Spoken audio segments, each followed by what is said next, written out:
नमस्कार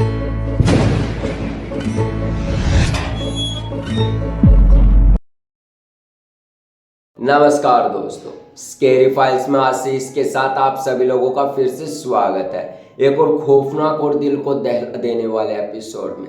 दोस्तों, मैं आशीष आप सभी लोगों के सामने एक ऐसी सच्ची घटना लेकर प्रस्तुत हो चुका हूं जिसने आयु के रोंगटे खड़े कर दिए थे, आयु के दिल को दहका दिया था। जी हाँ दोस्तों, मैं बात कर रहा हूँ आज से करीबन 2 से 3 साल पहले की। आयु जब अपनी स्कूल की ट्रिप पर जा रहा था और ये घटना जब उसके साथ हुई तो उसके जो दोस्त थे दोस्तों इसमें मर चुके थे और इस घटना ने काफ़ी परेशान किया था आयु को। तो दोस्तों, कहानी की शुरुआत कुछ ऐसी होती है। आयु अपने स्कूल की बस ट्रिप पर जा रहा था जो कि शिमला की तरफ जा रहे थे, और जो आयु नाम का लड़का था करीबन 3 से 4 साल से पंजाब में ही रह रहा था, और लेकिन वो कभी भी घर से बाहर नहीं निकला था, यानी पहाड़ी इलाकों में कि वहाँ पर क्या होता है, कैसे क्या रहते हैं, कैसे लोग रहते हैं। तो आयु जब अपने ट्रिप के लिए निकलता है तो उसके दिमाग में ये सब चल रहा था कि वहाँ पर लोग कैसे होंगे, वहाँ का जो हंसी वादियों पहाड़ों का इलाका कैसे होगा, वहाँ पर कुछ भी लगा लो आप, जो को आयु को परेशान कर रहे थे कि कैसे वो क्या सोच रहा है, कब क्या होगा। तो जो आयु था वो बस में बैठे बैठे उसका दिन गुजर जाता है सोचते सोचते ही, और उसे सपने में बार बार यही लगता है कि वहाँ पर क्या होगा, क्या मेरा दिन अच्छे से बीत पाएगा। तो धीरे धीरे अंतराक्षरी खेलते हुए आयु का दिन गुजर जाता है और शाम हो जाती है। तो जैसे ही उनकी बस चल रही थी, आयु के बहुत से फ्रेंड्स भी बस में बैठे हुए थे। तो वो बस पता नहीं अचानक किसी कारण से उसमें धुआं उठने लगा और वो बस अचानक से बंद हो गई। ये जब उनकी टीचर्स ने देखा तो वहीं पर बस को रुकवा दिया गया और वहाँ पर देखा कि कोई होटल हॉस्टल वगैरह वगैरह जो भी हो जहाँ पर बच्चे आराम से रुक सके। तो थोड़ा सा 100-200 मीटर इधर उधर घूमने के बाद उन्हें एक होटल दिखाई पड़ता है, और वो अपने सभी बच्चों के साथ जो टीचर्स हैं उन्हें लेकर होटल में चले जाते हैं और अपने कमरों के हिसाब से 2-2 3-3 बच्चे डिवाइड कर देते हैं कि यहाँ पर ये तीनों रहेंगे, यहाँ पर ये तीनों। किस्मती से दोस्तों जो आयु था उसके दोस्त रोहन और सुमित उसी के साथ उसके कमरे में शिफ्ट हो गए थे, जो कि बहुत ही अच्छी बात थी क्योंकि वो तीनों काफ़ी अच्छे दोस्त थे और स्कूल में काफ़ी लोग उन्हें मानते थे। तो ऐसे ही आयु अपने होटल में वहाँ पर चले जाते हैं और बिल्कुल अच्छे से रह रहे थे। और जो वो होटल था दोस्तों वो पूरी तरह जंगल से घिरा हुआ था, काफ़ी पेड़ पौधे थे वहाँ पर, काफ़ी मतलब घना जंगल जिसे कहते हैं, बिल्कुल घने जंगलों के बीच बीच वो होटल था, जो कि काफ़ी अजीब भी लग रहा था। लेकिन बस खराब होने के कारण वहाँ पर कोई रहने लायक और जगह भी नहीं दिख रही थी। तो सभी लोगों ने प्लान बनाया कि वहीं पर रहना पड़ेगा। तो वहाँ पर सभी लोग शिफ्ट हो जाते हैं, होटल में चले जाते हैं। बस को साइड में रोक खड़ा कर दिया था दोस्तों, जो कि ख़राब हो गई थी। तो वो अपने होटल में चले जाते हैं और वहाँ पर अच्छे से खाना खाते हैं, रहते हैं, बिल्कुल इंजॉय करते हैं। तो जब जो आयु है, रोहन और सुमित जो आयु के काफ़ी अच्छे दोस्त थे, वो वहाँ पर एक खिड़की से एक झील देखते हैं जो कि काफ़ी फेमस झील थी। और वहाँ पर लोग बताते हैं कि यदि कोई भी झील के पास जाता है तो उसकी डेथ हो जाती है, ये सब वहाँ पर बताते हैं। लेकिन आयु ने सुना था कि उसके जो स्कूल के फ्रेंड्स हैं, यानी कि पिछले साल जब कोई ट्रिप पे आया था तो उन्होंने इस झील के पास ही फ़ोटो खींची थी और डाली थी, जिस कारण से वे दोनों बच्चे झील के कारण फेमस काफ़ी ज़्यादा हो गए थे और स्कूल में काफ़ी लोग उन्हें जानने लग गए थे, यानी कि स्कूल के हीरो बन गए थे। ये सब वहाँ पर हुआ था। तो आयु को ये सारी बातें याद आती हैं और वो सुमित और रोहन को कहता है कि यहाँ पर जब पूरी फैमिली यानी जो होटल में जितने बच्चे या टीचर्स आए उनके सोने के बाद हम बिना किसी को बताए रात को वहाँ पर जाएंगे। यानी दोस्त रात का समय था और ठंड भी बहुत ज़्यादा थी। तो वो तीनों दोस्त है प्लान कर लेते हैं और रात को झील के लिए निकल जाते हैं। आयु, रोहन और सुमित जैसे ही वो झील के लिए निकलते हैं, जैसे जैसे चलते जा रहे थे उन्हें झील तो दूर से देखने का बिल्कुल नज़दीक लग रही थी कि यहीं पर झील होगी और हम आराम से पहुंच जाएंगे। लेकिन दोस्तों आयु, रोहन और सुमित जब उस झील की तरफ जा रहे थे, पता नहीं क्या हुआ कि वो कंटिन्यू चलते जा रहे थे। आधा से पौना घंटा हो गया था लेकिन वो झील आ नहीं रही थी। इस चीज़ से आयु, अमन और सुमित की परेशानी भी बढ़ रही थी क्योंकि ठंड भी बहुत ज़्यादा हो चुकी थी और उनका जो फ़ोन था वो भी सिग्नल में काम नहीं कर रहा था, यानी कि पूरे जंगल में कहीं पर सिग्नल नहीं मिल रहा था। इस चीज़ से काफ़ी परेशान थे। तभी अमन, सुमित और आयु चल ही रहे थे कि तभी आयु और रोहन देखते हैं कि अचानक सुमित गायब हो गया। और वो देखते हैं लेकिन उन्हें सुमित कहीं पर नहीं दिखाई दिया।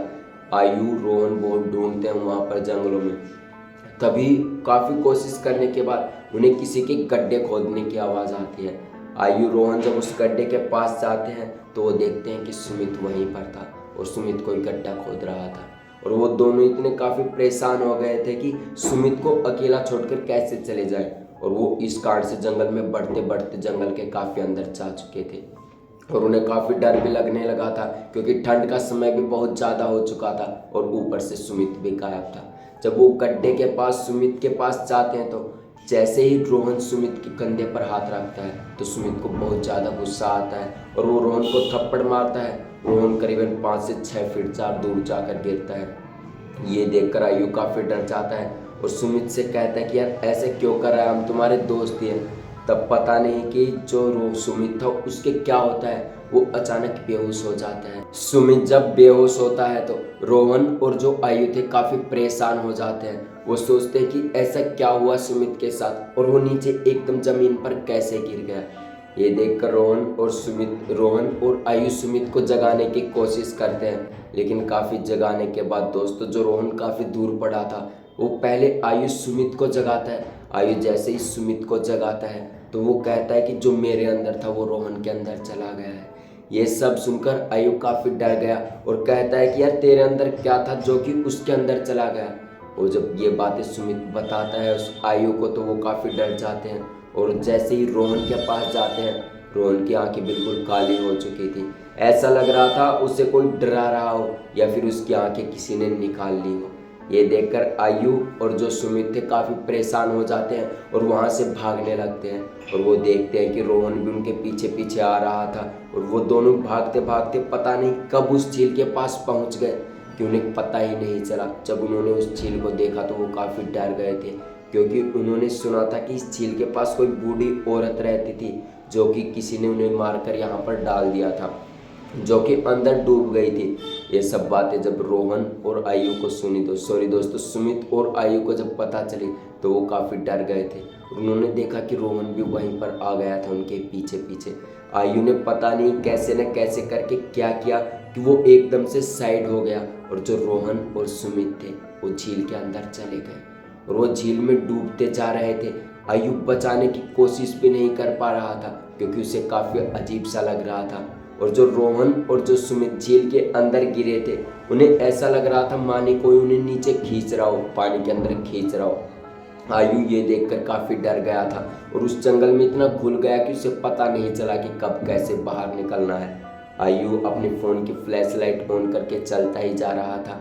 तभी उसके सामने एक बूढ़ी औरत आती है जिसकी आंखें बिल्कुल काली हो चुकी थी, घोर घोर अंधेरा सा, जैसे अजीब से यहाँ पे निशान, जैसे चोटों के निशान, हाथों पर चोटों के निशान, जो कि बुरी हालत में थी और जो कि एक डरावनी औरत लग रही थी।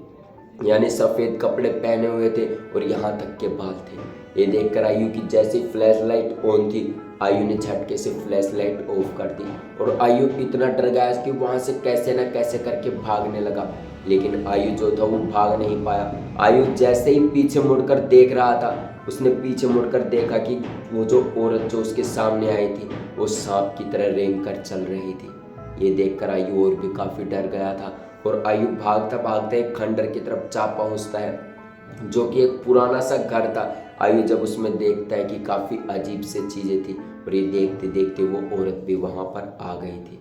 आयु ने देखा कि वो औरत उसके पीछे पीछे यहाँ तक पहुँच चुकी है। आयु ने अपने सारे गेट बंद कर लिए थे जो भी खंडर का घर था, लेकिन काफ़ी कोशिश करने के बाद भी वो औरत नहीं रुक रही थी। आयु काफ़ी डर गया था और वो औरत जैसे ही घर के अंदर प्रवेश करती है कैसे न कैसे करके अपनी शक्तियों से, यानी कोई नेगेटिव वेव जो आप समझते हो दोस्तों, वो घर के अंदर प्रवेश करती है और जो आयु था काफ़ी डर गया और आयु वहीं पर बेहोश हो गया था। जब होश आया आयु को तो वो हॉस्पिटल के एक घर में था, यानी दोस्तों वहाँ पे उसे रेस्क्यू कराया गया और वहीं पर होटल में लाया गया। जब वो होटल में घर पहुँचा, अपने होटल में जब पहुँचा तो उसके टीचर्स ने काफ़ी पूछताछ की, लेकिन अच्छे से जब तक आयु को होश आया तो उसने देखा कि होटल के बाहर 2 बोरियां पड़ी है जिनमें रोहन और सुमित की लाशें थी और पुलिस भी काफ़ी जमा हो गई थी। लेकिन जब सारी बातें पता चली कि रोहन को कि यहाँ पर आसपास एक बूढ़ी औरत रहा करती थी और एक छोटा सा गांव था जिसमें काफ़ी लोग रहा करते थे और उस औरत की किसी न किसी कारणवश यानी किसी बात के कारण उसकी मौत कर दी थी यानी मार दिया था और वो झील है उसमें फेंक दिया था, जिसके कारण से यहाँ पर वो आज भी भटक रही है। यानी जो औरत है, बूढ़ी औरत, उसकी आत्मा आज भी यहीं पर भटक रही है। आयु को ये सब पता चला था, लेकिन जब वहाँ पर पुलिस आई तो पुलिस का अलग ही निर्णय था। पुलिस वालों ने कहा कि ये सिर्फ मर्डर है जो कि जानबूझ के करा गया है और इस बात को जल्द से जल्द इस केस को ख़त्म कर दिया गया था। लेकिन आयु को आज भी पता है कि वहाँ पर उसके साथ जंगल में क्या हुआ था और वो कैसे कैसे बच के निकला था। और दोस्तों, आज भी आयु जब ये कहानी शेयर कर रहा था तो उसने बताया कि बहुत ही बुरी घटना थी। जो उसके दोस्त रोहन और सुमित जिस घटना से मरे उसे बहुत पछतावा हुआ। यदि ये कहानी, ये बच्चे जो इनके साथ जो घटना घटी, ये बातें उन्हें पहले पता होती तो आज शायद ये तीनों जिंदा होते। तो दोस्तों, ये थी आज की कहानी जो मैंने विजिट करी है। तो कमेंट सेक्शन में कमेंट करके ज़रूर बताएं कि आपको ये कहानी कैसी लगी और ऐसी कहानियाँ सुनने के लिए चैनल को सब्सक्राइब कर लें। तब तक के लिए जय हिंद। मिलते हैं अगले शनिवार को फिर से एक और खौफनाक और दिल को दहला देने वाले एपिसोड को लेकर।